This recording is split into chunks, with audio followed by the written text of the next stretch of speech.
दोस्तों जय श्री राम। दोस्तों आज के वीडियो में हम जानते हैं कि किस कारण से रावण का संहार हुआ था, रावण की मृत्यु कैसे हुई थी।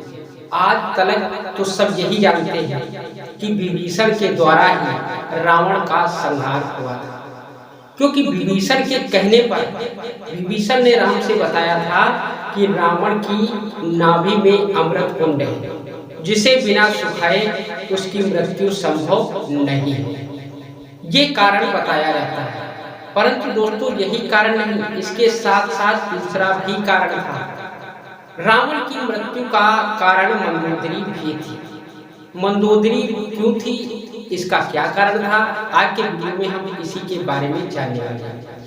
दोस्तों बात उस समय की है जब रावण, कुंभकर्ण और विभीषण तीनों तपस्या कर रहे थे ब्रह्मा जी को प्रसन्न करने के लिए।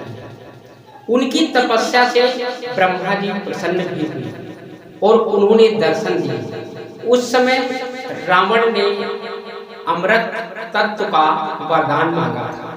इस पर ब्रह्मा ने कहा कि यह असंभव है, जो व्यक्ति जन्मा है उसे मरना तो पड़ेगा ही। अमृता का वरदान हम तुम्हें नहीं दे सकते। परंतु रावण अपनी हट पर अड़ गया। उसने कहा हमें यही वरदान चाहिए। उस समय ब्रह्मा ने उसे एक ऐसा बाण दिया था जो रावण की मृत्यु का कारण बताया था ब्रह्मा जी ने कि इस बाण से ही तुम्हारी मृत्यु हो सकती है, इसके अलावा कोई भी अस्त्र शस्त्र से ब्रह्मांड की तुम्हारी मृत्यु नहीं हो सकती है। इस बाण को आपको कैसे रखना है, कहाँ रखना है, कहाँ छुपाना है, इसका भेद किसी को बताना नहीं। आप इस बाण को जितना सुरक्षित रखेंगे उतना ही सुरक्षित आप रह सकते हैं। इस बात को सुनकर रावण बहुत प्रसन्न हुआ और वो बाण लेकर लंका चला गया। रात्रि के समय उसने अपने शयन कक्ष में बिस्तर के पास एक खंभे में उस बाण को रात्रि में ही चुनवा दिया, जिसका पता किसी को नहीं था सिवाय मंदोदरी के। उस बाण के बारे में कोई नहीं जानता था। यह बात विभीषण तो उस समय जान गया था जिस समय ब्रह्मा ने उन्हें वो बाण प्रदान किया था। तो जब युद्ध क्षेत्र में राम और रावण आमने सामने आते हैं और रावण लाख प्रयास करते हैं राम, परंतु रावण नहीं मरता है, उसका सर कट जाता है, उसके साथ नया सर फिर से उग जाता है। इससे राम बहुत भयभीत थे, बहुत चिंतित थे। उस समय विभीषण ने बताया था कि हे प्रभु, इस रावण की नाभि में अमृत कुंड है और जब तक वो अमृत कुंड नहीं सूखेगा रावण की मृत्यु असंभव है। और वो अमृत कुंड सिर्फ एक बाण से ही सूख सकता है। वो बाण रावण ने कहीं छुपा दिया है, जिस बाण को ब्रह्मा जी ने रावण को दिया था। हम उस बाण के बारे में तो नहीं जानते हैं, परंतु इतना जानते हैं उस बाण के द्वारा ही इसकी नाभि का अमृत छुपाया जा सकता है। राम ने जब इस बात को सुना तो उन्होंने यह कार्य महाबली हनुमान को सौंप दिया।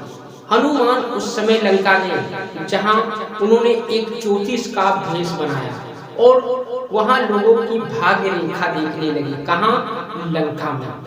तो यह बात जब उस मंदोदरी के कानों तक पहुंची तो मंदोदरी भागती हुई आई और उसने भी इस ज्योतिष रूपी ब्राह्मण हनुमान जी को अपना हाथ दिखाया। तब हनुमान जी ने कहा कि जो ब्रह्मा जी ने रावण को, महाराज रावण को बाण दिया था, यही बाण उनकी मृत्यु का कारण बनने वाला है।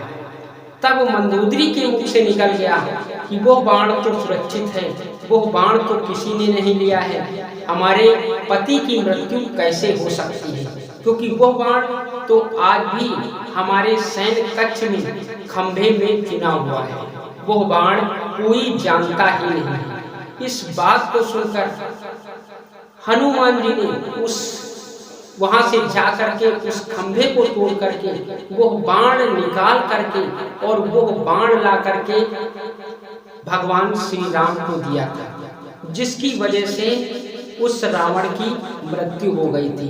और इधर ज्योतिष के रूप में जो हनुमान जी ने भविष्यवाणी की थी कि उसी बाण के द्वारा रावण की मृत्यु होगी, यह भविष्यवाणी भी मंदोदरी से कहे हुए वचन जो हनुमान जी ने कहे थे वो सत्य हो गए। तो दोस्तों, सिर्फ विभीषण ही नहीं था रावण का दोषी, वहां पर मंदोदरी के कारण भी रावण की मृत्यु हुई थी। तो दोस्तों, ये था आज का वीडियो। अगर वीडियो पसंद आया हो तो इस वीडियो को लाइक कर देना और हमारे चैनल को सब्सक्राइब कर देना, ताकि हमारी आपकी मुलाकात यूं ही होती रहे। दोस्तों नमस्कार, जय श्री राम।